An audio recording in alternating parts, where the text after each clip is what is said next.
నటి Ranya Rao gold smuggling కేసులో తెలుగు నటుడు తరుణ్ రాజ్ కొండూరును డీఆర్ఐ అరెస్టు చేసింది. పరిచయం సినిమాతో ఇండస్ట్రీలోకి ఎంట్రీ ఇచ్చాడు. 2019 నుంచి రన్యారావుతో సంబంధాలు పెట్టుకున్నాడని, దుబాయ్ కస్టమ్స్ తనిఖీలను తప్పించుకునేందుకు యుఎస్ పాస్పోర్ట్ ఉపయోగించాడని డీఆర్ఐ గుర్తించింది.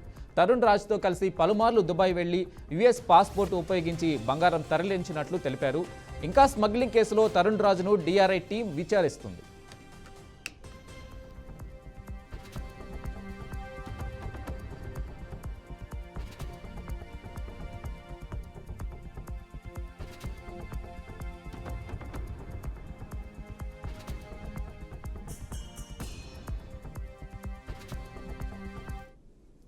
నటి రన్యారావు గోల్డ్ స్మగ్లింగ్ కేసులో తెలుగు నటుడు తరుణ్ రాజ్ కొండూరును డీఆర్ఐ అరెస్టు చేసింది. పరిచయం సినిమాతో ఇండస్ట్రీలోకి ఎంట్రీ ఇచ్చాడు. అతను 2019 నుంచి రన్యారావుతో సంబంధాలు పెట్టుకున్నాడని, దుబాయ్ కస్టమ్స్ తనిఖీలను తప్పించుకునేందుకు యుఎస్ పాస్పోర్ట్ ఉపయోగించాడని డీఆర్ఐ గుర్తించింది. ఇక తరుణ్ రాజ్తో కలిసి పలుమార్లు దుబాయ్ వెళ్లి యుఎస్ పాస్పోర్ట్ ఉపయోగించి బంగారం తరలించినట్లు తెలిపారు. ఇంకా స్మగ్లింగ్ కేసులో తరుణ్ రాజ్ను డీఆర్ఐ టీం విచారిస్తుంది.